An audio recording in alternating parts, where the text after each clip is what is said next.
Come on, guys. Let's open the vault on this one. We're talking about absolute iron-fisted power, the kind of power that spanned from the frozen edges of Britain all the way down to the hot sands of Egypt. That was the Roman Empire, and Diocletian was its undisputed master, its god on earth, reigning over millions. But picture this. After decades of civil war, massive reorganizations, and ruling the known world, this emperor walks away, completely voluntarily. When they begged him, pleaded with him to come back and save the collapsing state, he didn't quote philosophy or military strategy. He said, "If you could see the cabbages I grow with my own hands, you wouldn't ask me to come back." That is a massive spiritual paradigm shift, and we need to understand why. Before Diocletian, Rome was an absolute mess, a 50-year period of military chaos where emperors were often crowned and then executed within months. This was the crisis of the 3rd century, a time when power was nothing but a target painted on your back, an unsustainable spiritual black hole of ambition and murder. Diocletian, a man born into poverty, saw this chaos not as a challenge to conquer, but as a system he needed to fundamentally rebuild from the ground up, demanding absolute control over every aspect of life to stabilize things. He didn't just want to win, he wanted to end the game entirely, and the only way he knew how was through iron law and utter domination. This emperor was so committed to controlling the economy, he issued the infamous Edict on Maximum Prices in 301 AD. Guys, imagine trying to fix the price of everything in an empire that large, from a pair of shoes to a lawyer's fee to a single loaf of bread, and yes, even the price of a circus lion. This wasn't just economics, it was an attempt to legislate reality itself, a deep spiritual distrust in the natural ebb and flow of human choice and supply and demand. The penalty for violating this price freeze? Death. It shows us the desperation of a leader trying to centralize mortal control for true divine order, and it ultimately failed miserably, causing hoarding and shortages. Let's be clear about the spiritual landscape Diocletian inhabited. He was a hardliner against what he saw as destabilizing elements, and that included early Christianity. The Great Persecution, starting in 303 AD, was the last and arguably most severe state-sponsored campaign against the early church, designed to wipe out Christianity entirely and restore the traditional Roman gods. This wasn't random cruelty. It was structural, systemic hatred aimed at destroying the one power source, the kingdom of God, that he could not control or quantify with an edict. He tried to extinguish the light of Christ across the entire Western world, believing his earthly power superseded the divine mandate.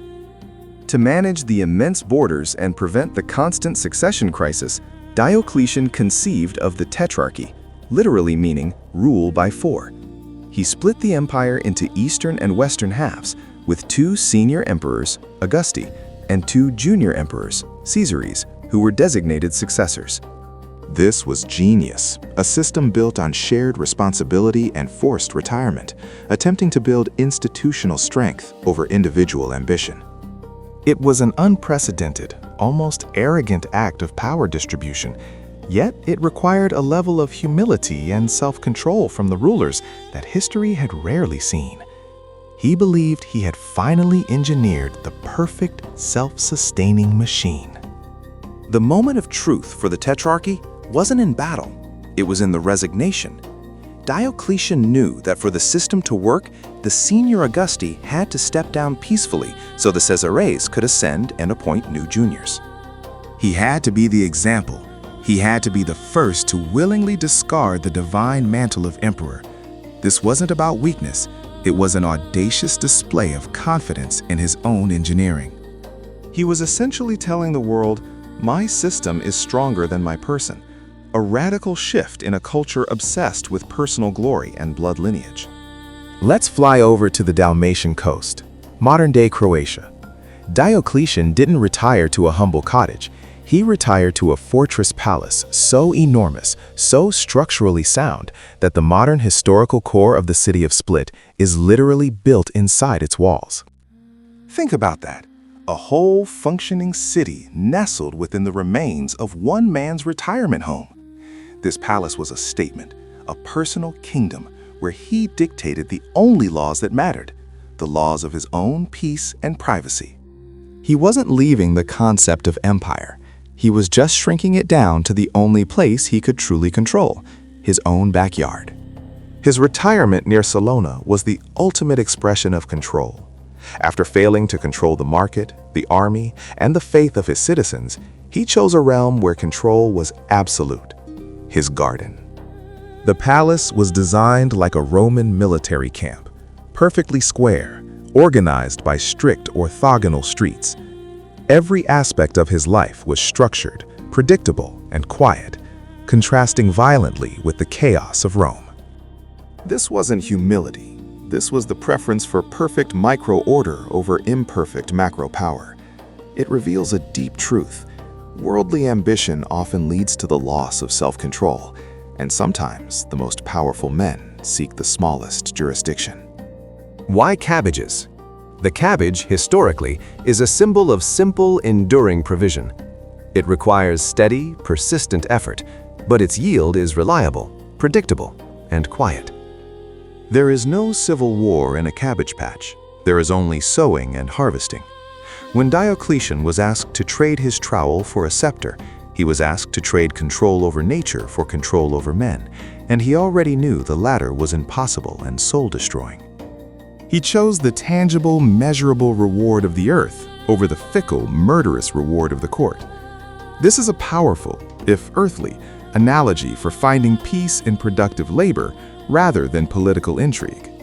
The empire, shocker, didn't hold together perfectly after he left.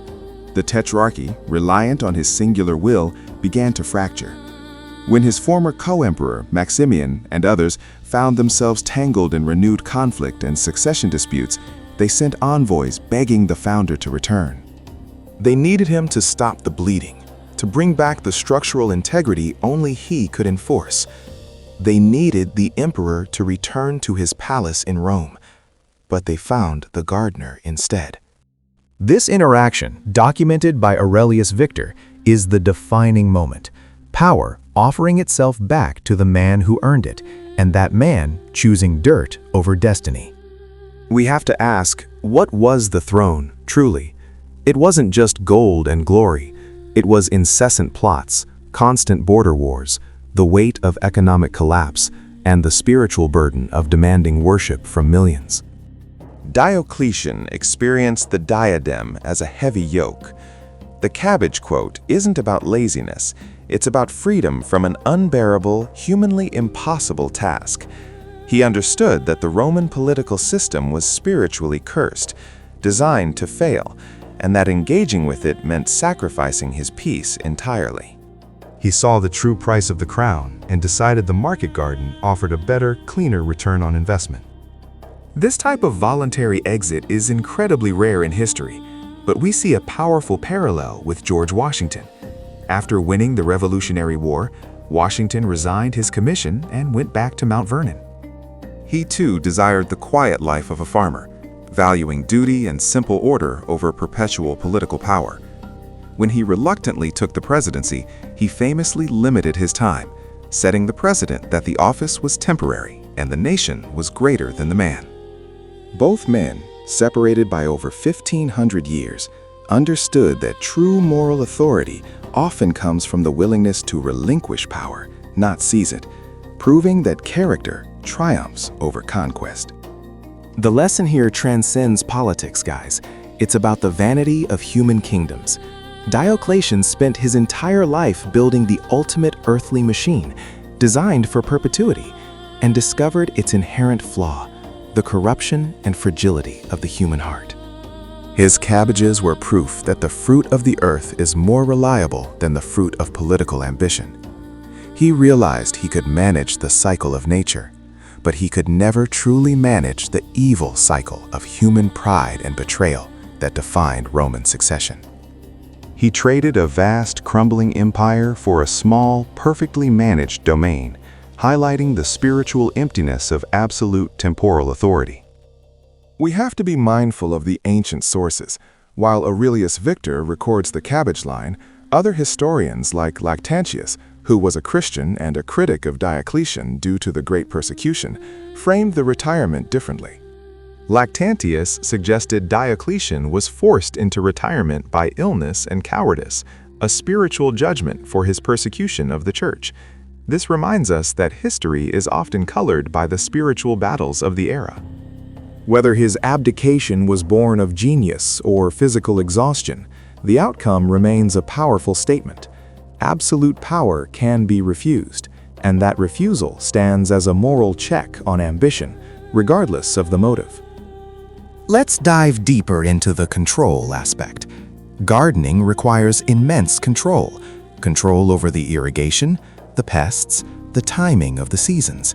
It requires patience and persistent oversight.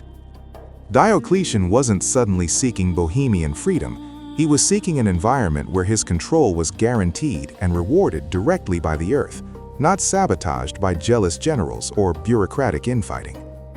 He transitioned from attempting to control humanity, an impossible, godlike task, to controlling the soil, a task manageable by a dedicated man.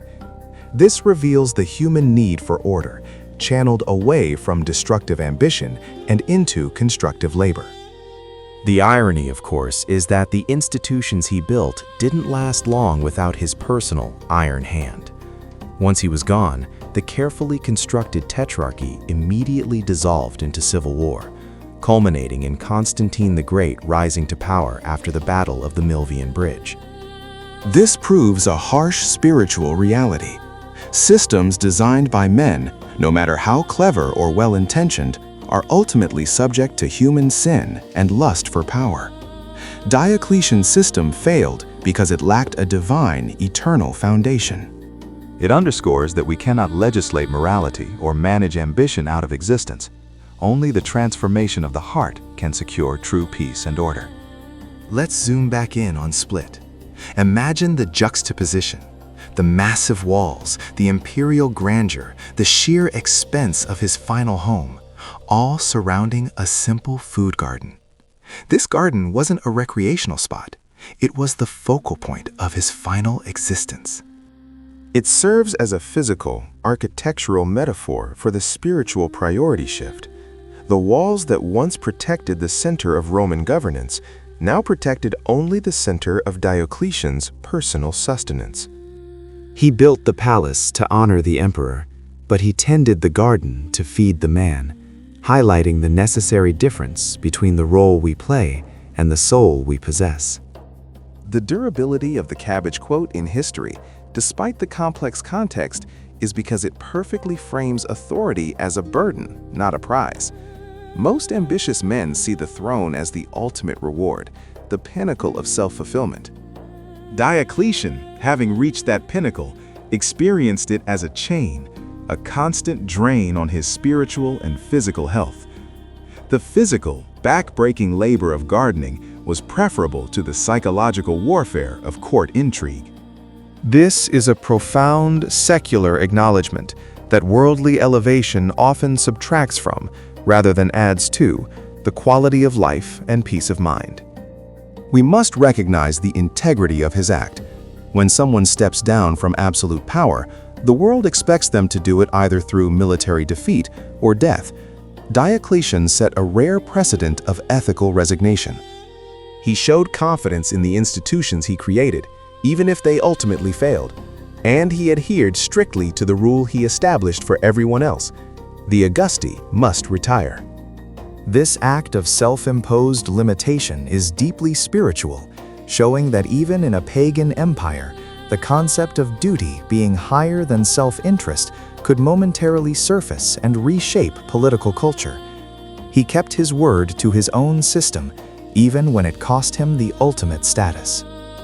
The Cabbages represent the small things, the essential things we often overlook in the pursuit of the great kingdom. We chase titles, wealth, influence, and recognition, believing that bigger means better. while neglecting the small, controllable domain of our own lives and immediate responsibilities. Diocletian's message is clear. The great is often fragile, and the small is enduring. The small, quiet, disciplined act of growing food outlasts the noisy, bloody ambition of forging an empire. This is a profound check on the idolatry of scale that plagues our modern ambition. What Diocletian truly craved was order. He tried to achieve it through edicts, military might, and constitutional reorganization. He failed. In the garden, he found a naturally occurring, divine order, the cycle of the seasons, the predictable growth patterns, the clarity of effort leading directly to result. He traded the illusion of control over millions for the reality of order in his small plot of land. This search for order is intrinsic to the human spirit, but Diocletian's story reminds us that true, lasting order cannot be extracted violently from others. It must be cultivated quietly within a specific, manageable boundary. For an emperor, wealth is measured in provinces, gold reserves, and legions. For the retired Diocletian, wealth was measured in viable produce and peaceful days. He redefined his own wealth calculation. When the envoys came, they offered him the ultimate riches, but he already had what he truly valued: self-sufficiency and peace. This radical reevaluation forces us to look at our own priorities. Are we chasing the brittle, highly taxed wealth of the world, or are we pursuing the sustainable, quiet, spiritual wealth that provides real sustenance for the soul? We cannot overstate how revolutionary this refusal was for Roman political culture. Ambition was the air they breathed. Murder was the standard succession plan. For a highly successful military commander and reigning Augustus to simply say, "No, I prefer my hobbies," fundamentally altered the psychological landscape of power. It planted a seed, though it was quickly trampled by his successors, that there might be a legitimate alternative to perpetual grasping. This single act of voluntary resignation stands as a rare beacon in a history drenched in blood, proving that exit strategies are sometimes stronger than entry strategies. The Cabbage line is not just a quirky historical footnote, it's an archetype, a perfect meme of political wariness enduring across millennia. It communicates the universal struggle against the vanity of earthly power better than any treatise or philosophical tract could.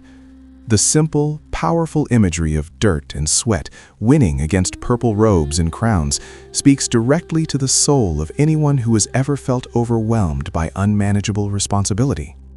It is the ultimate resignation letter, beautifully articulated and perpetually relevant for every generation seeking escape from the pressures of Babylon. Ultimately, the contrast is stark. The kingdom of Rome was built on extraction, conquest, and the subjugation of others. It was a system designed to take. The garden, however, is built on cultivation, patience, and return, a system designed to give. Diocletian moved from a model of destructive exploitation to a model of sustainable creation. This mirrors the difference between the fallen human kingdom built on self-will and the potential for a life lived according to divine principles, built on sowing and harvesting truth. He swapped one kingdom for a better, more manageable one. Diocletian means from Dioclea, his birthplace in the Balkans. He tried to rename himself, to reinvent himself as an imperial deity, even adopting the title Jovius, associated with Jupiter. Yet, his enduring legacy isn't tied to his Jupiter-like imperial ambition. It's tied to his common, mortal, self-chosen task as a farmer. He couldn't force his deified title to stick, but the authenticity of the cabbage gardener endures. This is the ultimate proof that truth and simplicity are stronger cultural forces than manufactured political grandeur, a spiritual humility he embraced, even unintentionally. Let's bring this to the modern age, guys. How many of you are Diocletians in your own way? You've chased the corner office, the massive title, the financial empire, only to find the burden crushing you, forcing you to control millions of variables that are fundamentally uncontrollable. We substitute peace for promotion, and our soul pays the price. The cabbage principle applies here. Often, the highest form of success is not scaling up your kingdom, but scaling down your burden to a manageable, sustainable level where your efforts yield reliable, tangible peace. It's a message for the CEO as much as the emperor. Diocletian's abdication marked the final powerful failure of the Roman attempt to fuse mortal man with divine status. He tried to rule as a god, yet retired as a man who simply wanted to grow food. This profound demotion from deity to dirt worker signals the end of an era where emperors could truly believe in their own deification. His exit paved the way, unintentionally, for the rise of Constantine, who eventually legitimized Christianity, the faith Diocletian desperately tried to destroy. The man who tried to kill the King of Kings was ultimately replaced by a man who accepted him, illustrating the inevitable triumph of eternal truth over temporal pride. So what is the deep spiritual truth here? Jesus Christ tells us in Matthew 11:28-30, "Come to me, all you who are weary and burdened, and I will give you rest. Take my yoke upon me and learn from me, for I am gentle and humble in heart, and you will find rest for your souls. For my yoke is easy and my burden is light." Diocletian traded the heavy, impossible yoke of the human kingdom for the light, tangible burden of the garden. He was seeking rest from an impossible responsibility. Guys, we don't need to chase earthly kingdoms, only to find they are crushing. We need to exchange our heavy, self-imposed burdens for the light, restorative yoke offered by Christ. His yoke is the true, enduring peace that Diocletian sought in his garden, but could only find imperfectly through Cabbages. Let the story of Diocletian and his Cabbages be your guide today. Stop pursuing the kingdom that requires you to sacrifice your soul and your sanity. Instead, cultivate the garden God gave you, your family, your faith, your integrity, the small, enduring things that yield true, peaceful fruit. The pursuit of the great will always lead to chaos, but the mastery of the small leads to rest. If you felt that truth hit home, if you see the contrast between the burdensome empire and the simple garden, then you know what to do. Hit that like button, share this deep truth with someone who is buried under a heavy yoke, and most importantly, subscribe to DeepTruth Cinematic Gen. Don't miss the next investigation into the hidden corners of history and faith.